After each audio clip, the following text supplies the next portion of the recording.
వ్యాప్తంగా AITC bike rally జరుగుతూ ఉంది. మరి బైక్ ర్యాలీ ఎందుకు జరుగుతూ ఉందంటే కేంద్ర ప్రభుత్వం, మోడీ ప్రభుత్వం చాలా కార్మికులతో రైతులతో అన్యాయం చేస్తామని చెప్పి ఈరోజు ఏఐటీసీ ఆధ్వర్యంలో ఈ కార్యక్రమాలు చేపడతా ఉన్నాం. ముఖ్యంగా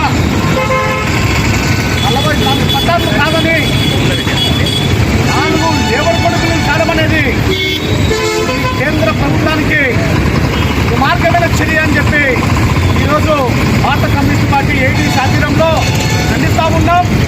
మరి ఈరోజు కేంద్ర ప్రభుత్వానికి ఒకటే చెప్తా ఉన్నాం.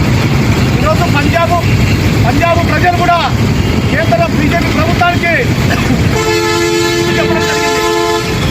మీరు కార్మికులకు, రైతులకు అరే ఈ 4 లేబర్ కొడుకులను రద్దు చేయకపోతే మీకు రాబోయే ఎన్నికలలో కేంద్ర ప్రభుత్వానికి ఈరోజు పంజాబ్లో బుద్ధి చెప్తే ఇక్కడ కూడా మీకు బుద్ధి చెప్తామని చెప్పి కేంద్ర ప్రభుత్వాన్ని, మోడీ గారిని మేము ఖండిస్తూ ఉన్నాం.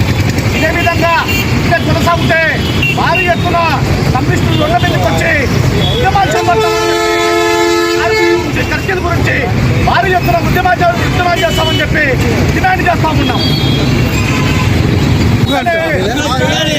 చట్టాలు వెంటనే